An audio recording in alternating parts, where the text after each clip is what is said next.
Welcome to Kenton's videos. Enjoy the video.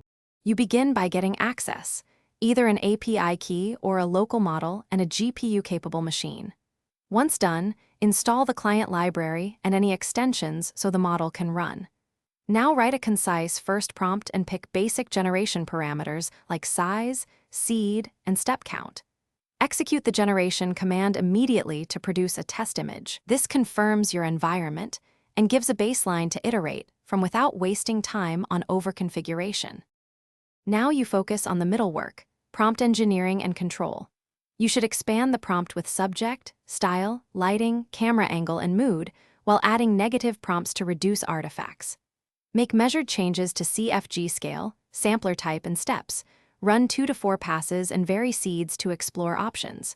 Use control nets, masks, or image references to lock composition or perform inpainting. This combination gives you predictable adjustments and repeatedly improves image fidelity and intent alignment.